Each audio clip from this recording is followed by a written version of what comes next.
Vous êtes sur À la Une, vous faites très bien. Tout de suite, c'est la revue de presse. Qui est signé Jules Boiteau. Bonjour Jules, merci d'être là. On va commencer votre revue de presse par cette commémoration dimanche prochain du génocide de Rwandais, un pays qui mène une réconciliation encore imparfaite. Oui, une réconciliation qui ne peut passer que par la justice. Le Nouvel Obs tire le portrait des Klarsfeld du Rwanda, un couple français, Alain et Dafrosa Gauthier, qui traquent les génocidaires depuis des années. Beaucoup se sont réfugiés en France dès 1994. Il en resterait encore une centaine aujourd'hui. C'est le cas notamment d'Eugène Roy-Mousseau, exilé en France, résident en Belgique et qui est soupçonné d'avoir activement participé au génocide.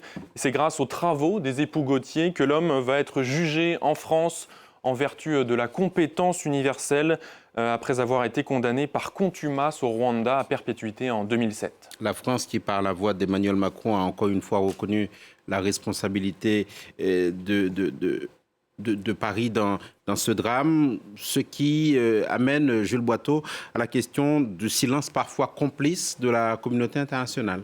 Oui, les leçons du génocide rwandais n'ont pas été tirées pour l'hebdomadaire britannique The Economist. Dévoilé aux yeux d'un monde entier horrifié à l'époque, on a pensé un peu rapidement que les images des massacres marqueraient la conscience commune, à tel point que les tueries de masse ne pourraient se reproduire sans l'intervention des forces étrangères. Mais The Economist rappelle qu'en Éthiopie, en Birmanie, au Soudan, en Syrie, au Yémen ou aujourd'hui à Gaza, les puissances mondiales ne font presque jamais rien pour protéger des millions de personnes des bombes et de la famine.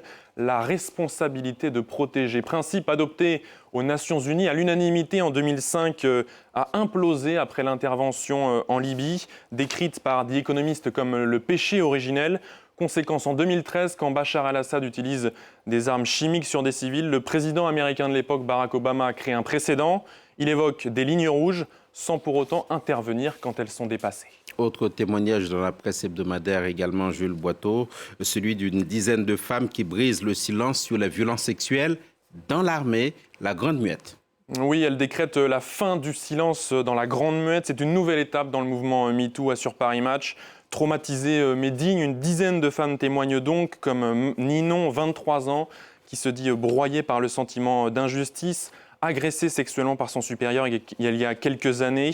Elle a eu le courage de parler, mais son supérieur a reçu une promotion quelques mois plus tard, alors qu'elle a été radiée en 2023 après avoir enchaîné les arrêts maladie.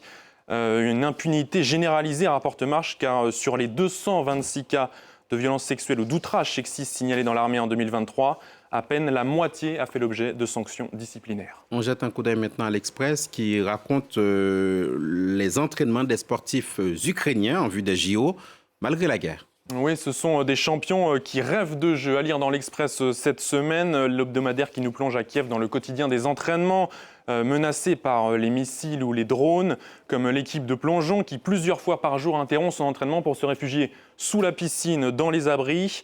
L'espace aérien étant fermé, il leur faut aussi plusieurs jours pour aller se rendre dans les compétitions internationales préparatoires. Pour Oleksiy, gagner une médaille olympique est un rêve. Beaucoup de gens entendraient parler de l'Ukraine en bien confie-t-il, lui qui veut prouver qu'on peut monter sur la première marche du podium, même si son pays est en guerre. Merci beaucoup Jules Boiteau pour cette revue de presse des hebdomadaires dans À la Une.